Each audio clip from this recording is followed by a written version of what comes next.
Y ahora sí es un gusto recibir al senador del Partido Nacional y ex ministro del Interior, Nicolás Martinelli. ¿Cómo anda? ¿Cómo andan? Buenas tardes. ¿Todo bien? Bien, ¿y ustedes? Todo en orden, todo en orden. Bueno, algunos temas para hablar contigo, Nicolás. Recién comentaba Bambino, una entrevista que realizaron hoy en la radio al fiscal Fernando Romano. También fue sabido, de hecho hasta Sin TV le pegó al ministro del Interior, Carlos Negro, por decir que el operativo del Clásico fue perfecto, que salió todo bien, salvo ese policía herido y otro policía también herido, es decir, fueron dos. Uno que perdió un testículo y hubo que reconstruirle el pene. Yo leía un periodista deportivo que con ingenio dijo que el responsable del operativo de seguridad en Dallas, Texas, en noviembre del 63, dijo, estuvo todo bárbaro, salvo ese balazo que mató el presidente Kennedy. Más o menos lo mismo, ¿no? Salvando las distancias, pero vos lo cruzaste a Negro y también te llamó la atención esa frase, ¿no? Creo yo, un poco feliz del ministro.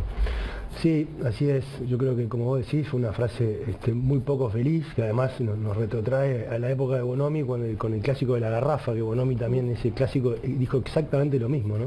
Que había sido un clásico que había salido perfecto o exitoso desde el punto de vista de la seguridad pública, y sin embargo hasta el día de hoy estamos hablando del clásico de la garrafa. Pero además creo que hasta el propio presidente Orsi tuvo que salir a enmendar ese dicho del ministro de Interior, cuando dijo que no puede ser que se hable de un operativo perfecto cuando precisamente tenés dos policías que salieron lastimados y uno de gravedad, ¿no? Que terminó en CTI, intervenido como tú mencionabas. Pero bueno, en definitiva hay mucho para trabajar en ese aspecto, hay cosas que se venían haciendo de antes, cosas que habrá que hacer ahora, que con mucho gusto podemos discutirlas o conversarlas, ¿no? Creo que hace unos días atrás estuvimos contigo precisamente charlando. En el streaming, en la Mar en Coche. Exactamente, yo mencionaba en aquella oportunidad la figura del evaluador que fue creada en el periodo anterior, precisamente a raíz de unos episodios donde también en un clásico, creo que fue en enero, si mal no recuerdo, se habían dado algunos episodios con bengalas, que bueno, afortunadamente no hubo heridos en esa oportunidad, pero a raíz de eso se creó la figura del evaluador deportivo, que es policías que están en las tribunas y que de alguna forma van tomando la pero están de temperatura. civil. Por supuesto, están de civil, No es menor, ¿no? Están como una suerte de infiltrados, claro, corredores, que van tomando, midiendo la temperatura de lo que está pasando en cada una de las tribunas, pueden ir alertando precisamente cuando se empiezan a ver escaramuzas entre las barras del mismo cuadro, cuando hay una bandera que se robó y se va a colocar, cuando hay algún arma blanca que se visualiza dentro de la tribuna o algún arma de fuego, o también en estos casos cuando hay bengalas. Y esta figura precisamente lo que tiene es que alertar al jefe del operativo, y el jefe del operativo poner en conocimiento al veedor de la AUF, ¿no? Para que se tomen medidas. Una de las medidas puede ser avisarle al árbitro para que suspenda provisoriamente el partido hasta que se solucione lo que sucede en las tribunas, o que en definitiva suspenda el partido si lo que sucede en las tribunas requiere una intervención policial y que no se va a resolver en el corto plazo. Después también hablábamos de la posibilidad de un borrador de decreto que quedó en Presidencia de la República, que tiene que ver con que la última palabra para quitar de la lista negra a personas que están en la lista negra sea del Ministerio del Interior y no de la AUF, porque lo que está pasando hoy en día, y que viene pasando hace tiempo, es que los barras presionan a los directivos de los clubes para sacar a fulanito o a menganito de la lista negra. Los clubes le piden a la AUF, y entonces al final del camino hay gente que termina saliendo de esa lista negra por esas presiones a dirigentes. Entonces la forma de evitar eso es que la última decisión recaiga sobre el Ministerio del Interior, para que el Ministerio del Interior pueda decir no, esta persona no se saca, y de esa forma vos descomprimís también la presión que pueda recaer sobre los dirigentes del fútbol. Está también puesto arriba de la mesa, que lo conversábamos contigo, nosotros dejamos abierta la puerta para que las empresas de seguridad privada, que son las que hoy están a cargo de los espectáculos de fútbol, porque es un espectáculo privado, puedan también usar armas no letales. Y ahí sí necesitan avanzar en la capacitación y obviamente la adquisición de ese tipo de armas, pero creo que también eso le da otra impronta a la hora de pararse contra estos barra bravas, y es un elemento disuasivo muy importante. No es lo mismo ver una persona de seguridad privada que lo único que tiene es su campera y más nada para defenderse, que ya con armas no letales, con balas de telequinética o balas también de gas pimienta, ¿no? que les da otra impronta disuasiva, ¿no? para enfrentar a estos elementos. Y después seguir trabajando y potenciando lo que tiene que ver con la Dirección de Violencia en el Deporte, que fue creada en el 2023 y que tiene como cometido precisamente el de investigar, infiltrar, evaluar, hacer inteligencia de todas estas barras, ¿no? Y son los que llevan además el organigrama de quiénes son. ¿Eso no está funcionando? ¿Te consta que no está funcionando? No, eso está funcionando. De hecho, nosotros durante el periodo de transición le hicimos aquel entonces próximo ministro de Interior, Carlos Negro, le hicimos una presentación y le mostramos el organigrama de estas barras que operaban en el fútbol, y también me consta que después el director cesado de Dirección de Deporte, Álvaro García, también le hizo una presentación al ministro Negro sobre estas bandas. Entonces pasa son que eso requiere que se han continuado. Exactamente, pasa que esto requiere seguir trabajando y seguir recabando información y evidencia, porque después no alcanza solo con saber que fulanito de tal está vinculado a la banda, hay que buscar evidencias para que después la Fiscalía pueda tener los elementos necesarios para llevarlo a juicio, formalizarlo, y que el Poder Judicial pueda decir ok, tengo los elementos y las pruebas suficientes. Entonces, son procesos que pueden llevar varios meses de investigación o incluso años, y eso también requiere de mucha paciencia de la gente. Y por último, no quiero monopolizar, pero por último está el sinceramiento, lo que tiene que haber dentro del ámbito de los clubes y los dirigentes y de la AUF, también para modificar algunas normativas que son necesarias, ¿no? Cuando nosotros miramos, bueno, qué pasó en Inglaterra con los hooligans, cómo lograron, bueno, ahí fueron muy severos con las sanciones. Ahí hubo quita de puntos importantísimas, y ahí también hubo descensos en los casos que las faltas eran muy graves. Esos eran hinchas violentos. Acá estamos hablando de narcotraficantes y delincuentes. Es diferente el barra uruguayo o argentino a los hooligans, que eran hinchas violentos. Acá no se es nada sacando puntos o metiéndole sanciones a los clubes. ¿Por qué? Porque eso es lo que busca el barra. ¿El barra qué hace? Genera desorden, le pide al dirigente. Nosotros necesitamos indumentaria, camperas, dame camperas porque necesitamos vender, necesitamos viajar, necesitamos plata para los viajes, necesitamos plata para la estadía. Si no me das eso, yo te complico y te quitan puntos. Entonces, ¿qué pasa? El dirigente es prisionero y tiene que ceder ante el delincuente que es barra acá en el Uruguay. Es decir, tiene el estacionamiento, tienen todo, los barras controlan todo un club. Entonces es muy difícil. Yo creo que hay que ir por el lado de fuertes sanciones a ese que es delincuente, y pasaron todas las administraciones, pasó la tuya, pasó Bonomi, pasó y algo que no entendemos los que estamos metidos y que nos criamos adentro de las calles, la policía irrita. No podemos seguir con que la policía irrita y la policía no puede estar en la tribuna, Nicolás. La policía debe estar en la tribuna, y los delincuentes que generan lo que generan tienen que ser como les pasa a los hinchas de Peñarol, que hace un año casi que están en Brasil y no pueden volver. Y ahí las leyes son duras, chao. La macaneaste adentro y con una tobillera y no puede salir. Yo comparto contigo, incluso lo hablábamos también el otro día, que los hooligans se iban a pelear los fines de semana y después entre semanas los veías trabajando de traje y corbata, ¿no? Y acá es distinto, porque acá los que van a armar... Acá viven del delito. Pero tampoco es una cosa la otra, porque vos tenés que acompañar sanciones importantes como pasó en el básquetbol. El básquetbol es un gran ejemplo donde el fútbol se puede mirar, donde hubo quita de puntos y hubo descensos de clubes sin importar el tamaño, pero tenés que acompañarlo también con otras medidas. Y ahí no solo nos metemos en el tema de sanciones o penas a aquellos que cometen delitos dentro del estadio, o si debe entrar o no la policía. Ojo, la policía puede entrar. Si el veedor del espectáculo y el jefe del operativo entienden que la policía tiene que entrar, la policía entra. No es que la policía está impedida de entrar, la policía puede entrar. Lo que se pide es que la policía no esté adentro durante el espectáculo para no generar algo que pasaba. Esta decisión se tomó en la época de Bonomi. Sí. Lo que se sostenía en aquel momento era que se estaban peleando distintas facciones de un mismo club, y cuando la policía entraba para separar, las facciones se juntaban y eran todos contra la policía. Por eso se optó por no hacerlo. Y de hecho en los países donde ha funcionado, la policía no está dentro del estadio. La policía sí tiene la facultad de ingresar. Hoy acá en Uruguay la policía, si hay orden del jefe del operativo y del veedor de la AUF, la policía entra al estadio. Pero también, y es cierto, nos falta una pata tremendamente importante, que es la social.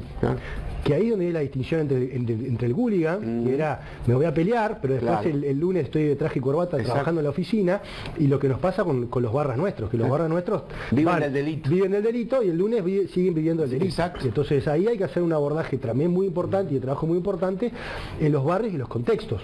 Porque en definitiva, después nos preguntamos, ¿y cómo ingresan las bengalas al estadio o la droga al estadio? Si hay controles, si hay bueno, porque hay gente que está amenazada, no solo los dirigentes del fútbol están amenazados, está amenazado el que vende el pancho, la cerveza, el pop, el café, los proveedores de los caterings del estadio también. ¿Sí? Esa es una puerta de ingreso que en realidad hoy nadie controla, porque tampoco la policía puede estar 5 o 6 días antes yendo al estadio y clausurar el estadio para controlar todo lo que entra y sale. Ahí hay una responsabilidad también de la CAFO, de los clubes, de la AUF. Hay otras organizaciones que también tienen que hacer un control mucho más fuerte. Y si no pueden, bueno, hay que sentarse en una mesa a tratar de encontrar puntos de encuentro con la policía para ver cómo se los puede ayudar, en definitiva, a evitar que estas cosas ingresen por esos caminos. Pero el fondo del asunto, estoy de acuerdo contigo, que es un tema social al abordar muy importante. Fíjate vos, hoy de mañana en la 890 hace una nota con el fiscal Romano. El fiscal Romano ampliaba algo que él había adelantado en Telenoche 4, y él decía que los barras que fueron a matar a Fiorito a Santa Lucía les dieron 25 años de prisión, 25 años de cárcel, están libres y van a los partidos. Yo tengo documentos fotográficos de que esos hinchas que deberían en este momento estar presos están adentro de la tribuna.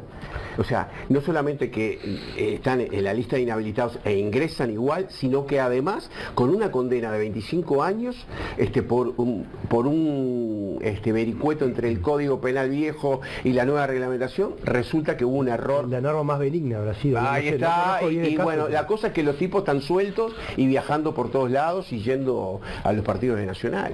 Por eso, cómo se entraba, además sumale, ¿no? Cómo se entraban las bengalas, cómo se entraban las banderas. Bueno, eso lo explicó él. A ver, negligencia, bueno, ahí hay que hacer un trabajo inteligente. Hay que hacer un trabajo de inteligencia.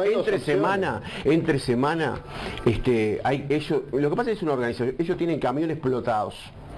Camiones explotados con el nombre de determinado chacinado, ponele, o refresco, entre semana. Y ahí es cuando entran las cosas, entre semana, porque es el camión que está explotado y adentro trae todo y entran, porque le abren las puertas y ahí es donde se mete todo, entre semana.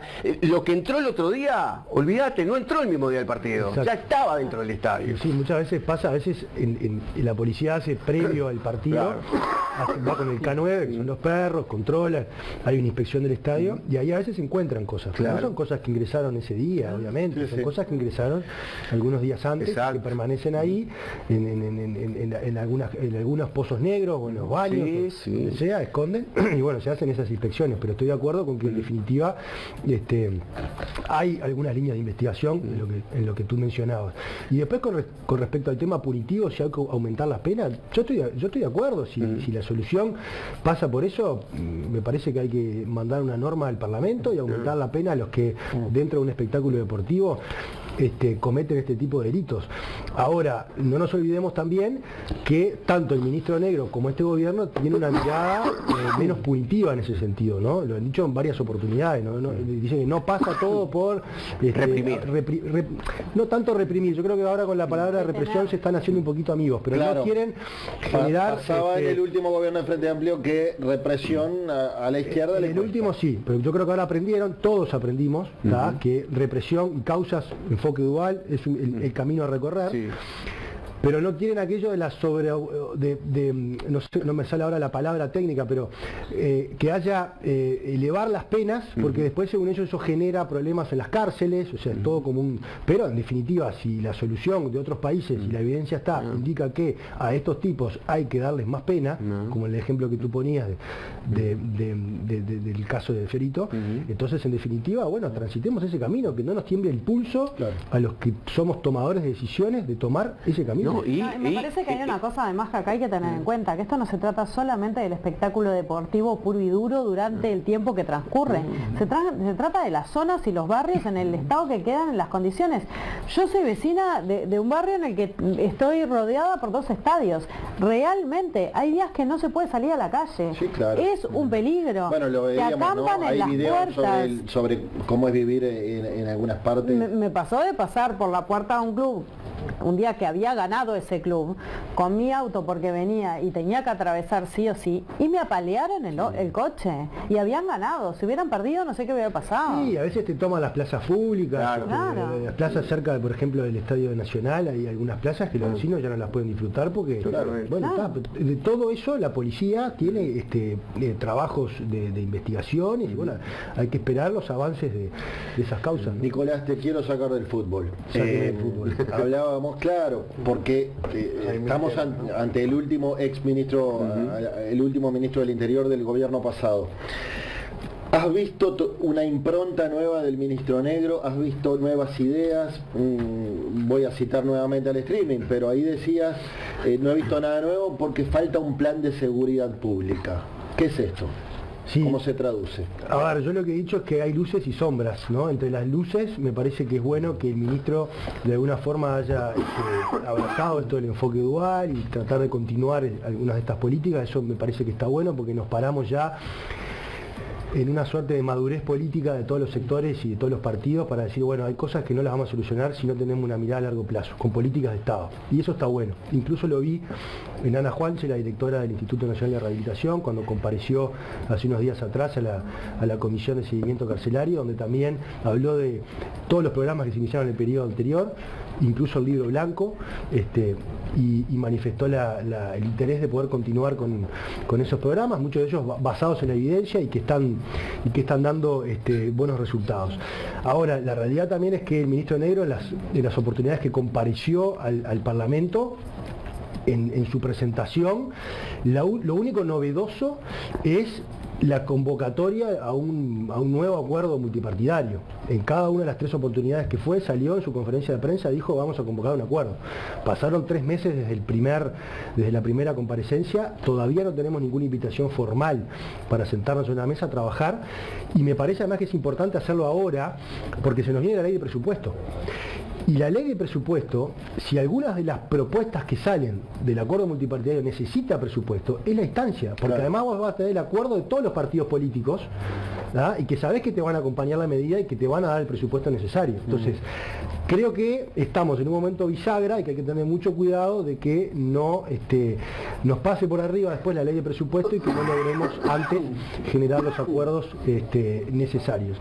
Y después, obviamente, que he visto sombras, ¿no? Lo que hablábamos, algunas salidas del ministro de tiempo, lo que pasó con los pasaportes, lo que pasó cuando salió a hablar de que la lucha contra el narcotráfico estaba perdida, lo que pasó con la LUC también, que salió a culpar a la LUC del hacinamiento carcelario, cuando todos sabemos que la LUC no es responsable, que ya habían pasado ese tipo de antecedentes mucho antes, bueno, en la cárcel de Rocha, pero además el Frente Amplio en 2005 decretó la emergencia carcelaria y en 2006 votó una ley de humanización de cárceles precisamente porque estaba congestionado el sistema carcelario, o sea que la LUC estaba lejísimo de existir en ese momento.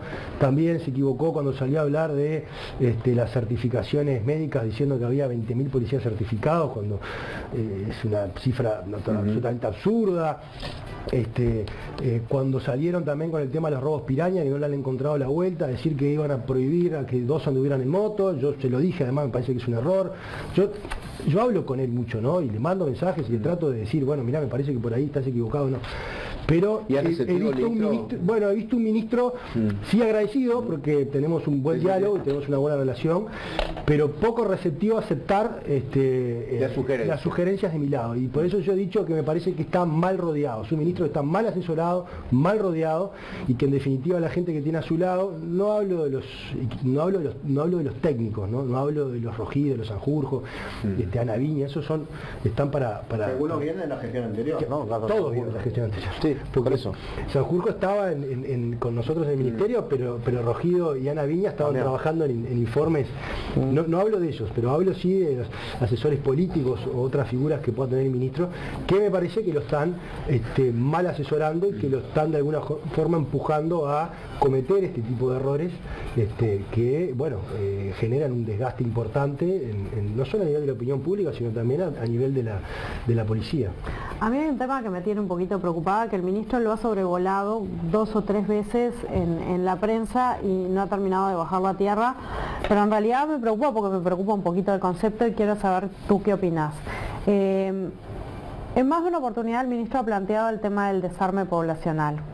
Y a mí realmente es un tema que me preocupa. En primer lugar porque creo que ningún delincuente va a ir a entregar un arma. Estamos de acuerdo, y lo que vamos a hacer es desarmar a la población de bien, que tiene un arma por diferentes motivos y que no anda delinquiendo por la calle, y la vamos a dejar totalmente desprotegida, un poco más todavía, frente a los delincuentes. ¿Cuál es tu opinión con respecto a eso?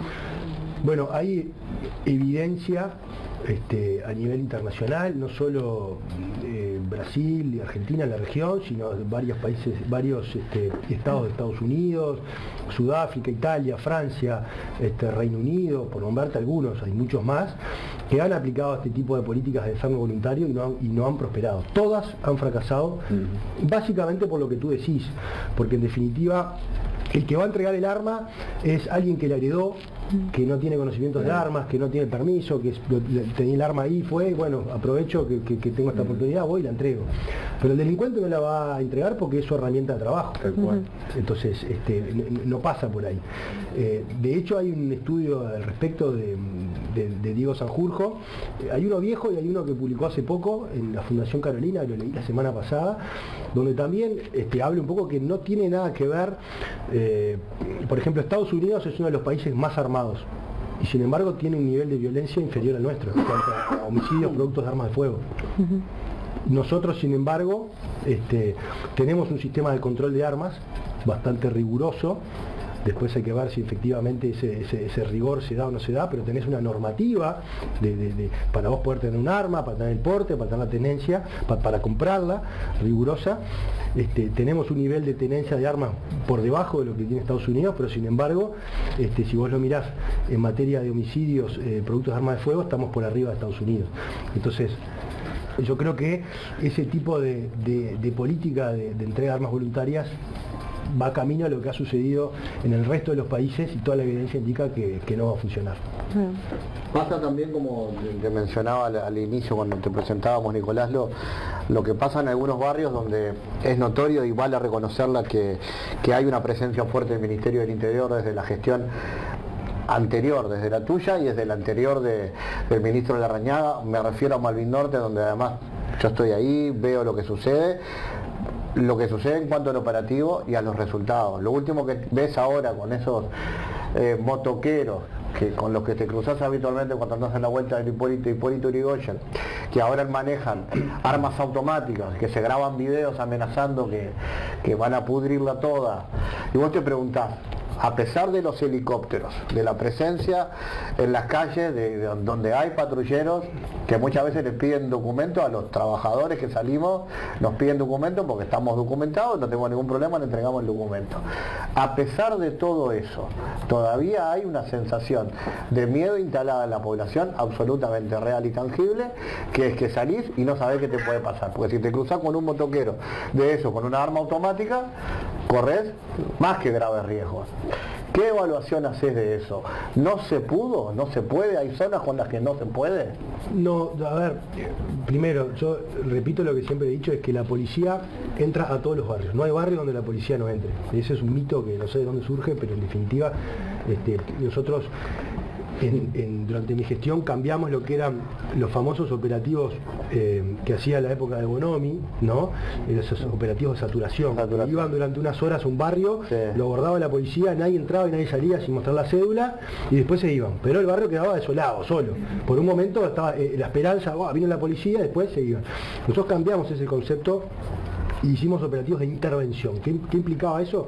Íbamos al barrio y nos quedábamos en el barrio. La policía tenía presencia las 24 horas del día, con equipos blindados, de GEO, de la Guardia Republicana, de inteligencia, de investigaciones, y además empezamos a trabajar, y el ejemplo de Malvin es un caso, porque fue uno de los que tuvimos intervenidos, toda la zona de Boximerino, y empezamos a trabajar con los liceos públicos y las escuelas de la zona, porque particularmente, yo sé que te preocupa porque sos vecino, en la zona de Boximerino lo que nos pasaba es que la enorme mayoría eran menores de edad.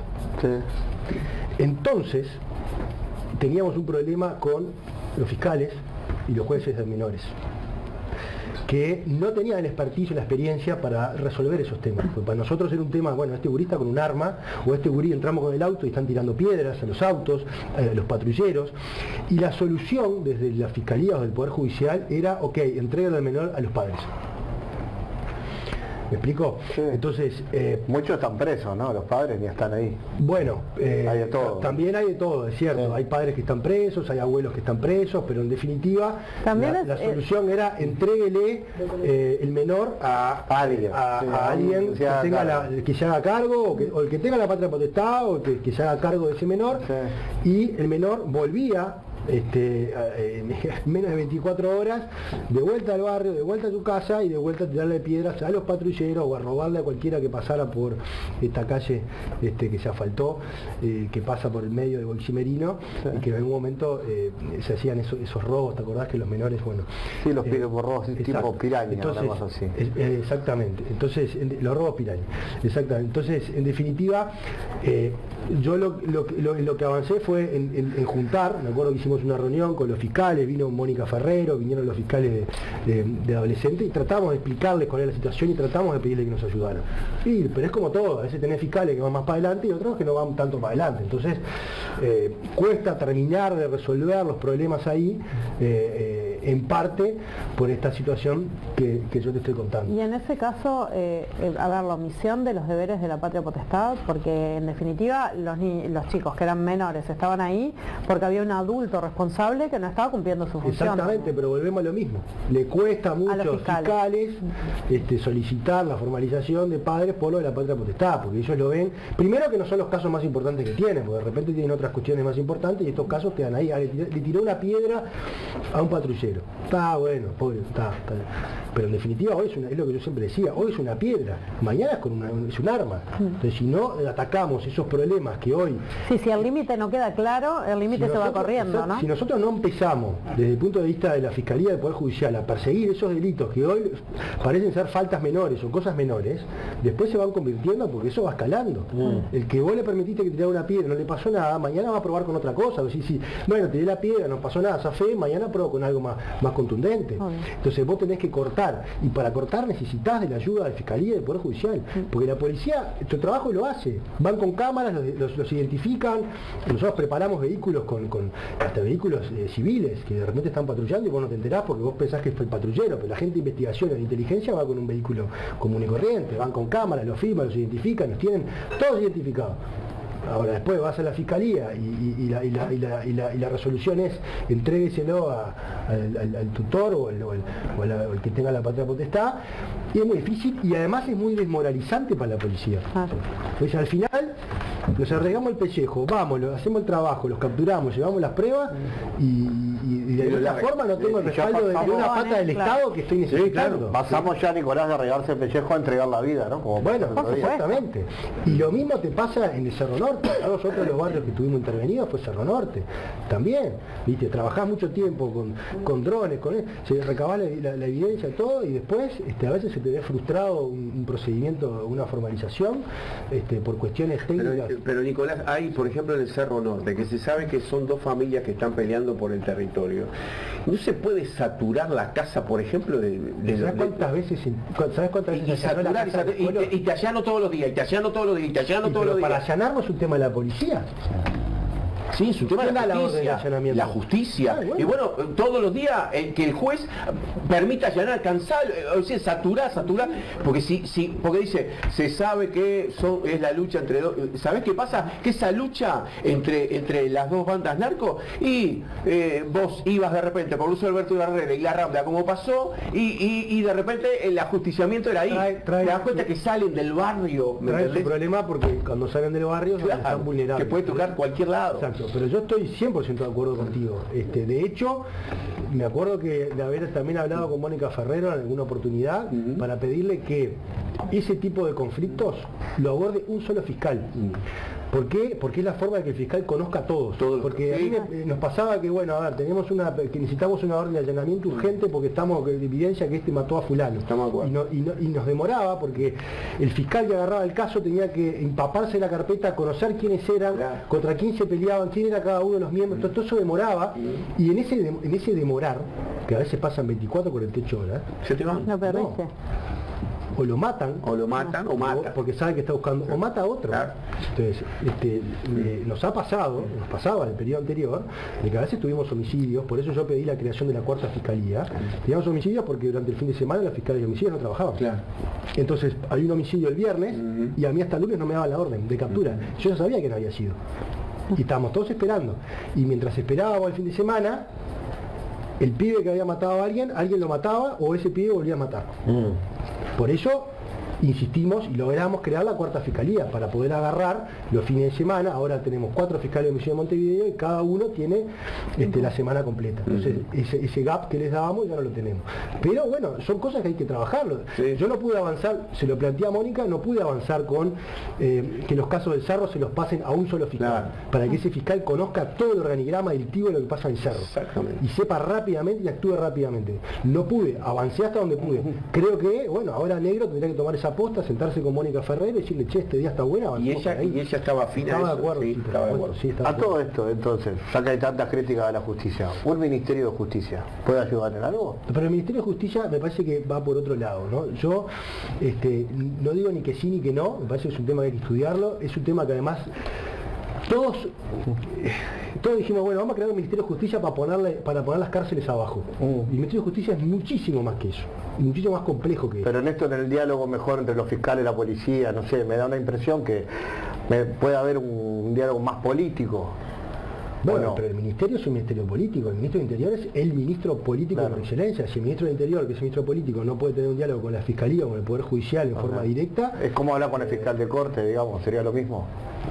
Yo me juntaba y hablaba con Mónica Ferrero toda la semana y además teníamos reuniones presenciales, no solo yo, la directora general las tenía, el director de la policía las tenía, con el Poder Judicial lo mismo, yo iba a visitar al presidente del Poder Judicial, o sea, yo no sé qué está haciendo Negro ahora, pero tenés que tener esos diálogos semanales, porque es la forma de ir mejorando e ir además aceitando procesos que a veces en la práctica no funcionan y bueno, vos tenés que ir corrigiendo. Lo que sí estoy de acuerdo es que me parece que hay unanimidad para que el INR el Instituto de Racial de Retención sea un servicio descentralizado. Creo que eso es un paso importante. Después, si se crea un Ministerio de Justicia y lo colgás de ahí o no, es otra discusión que mucho más profunda, porque además un Ministerio de Justicia tiene muchas más cosas adentro. O sea, tiene derechos humanos, tiene comunicaciones internacionales, cosas que hoy dependen del Ministerio de Educación y Cultura o dependen de otros ministerios, y hay que ver después cómo se da la discusión para sacar esas oficinas y ponérselas a un Ministerio de Justicia, si los ministros están de acuerdo o no, porque también eso es presupuesto, es plata, me saca gente, me saca plata, o sea, más complejo. Lo que sí creo que hoy hay de acuerdo y que podemos avanzar es, por eso el apuro de, vamos a sentarnos a hablar en el acuerdo multipartidario, porque se viene la ley de presupuesto y es una buena instancia, es descentralicemos el INR hoy en la órbita del Ministerio Interior, pero con descentralizarlo le das una autonomía y una posibilidad de... ¿Lo sacarías de la égida del Ministerio del Interior? No, lo descentralizo. Okay. Después si lo sacás y lo mandás a otro ministerio es otra discusión, pero hoy un paso importante que vos podés dar es descentralizarlo dentro del Ministerio Interior. ¿Cómo está el INAU dependiendo del MIDE, por ejemplo? Está bien. Bueno, muy bien, varios temas conversamos con Nicolás Martinelli, ex ministro del Interior, senador suplente del Partido Nacional. ¿Cuándo se reintegra, Lema? Ya se reintegró. Ya se reintegró. Sí. Bien. ¿Y cuando te toca asumir la banca de nuevo, no sabes? Y bueno, veremos. Yo generalmente asumo cuando están los temas vinculados a la seguridad pública, ¿no? Más temas a los míos. Así más de tu palo. Exactamente. Gracias, Nicolás. Muchas gracias a ustedes, muy amables. A las órdenes.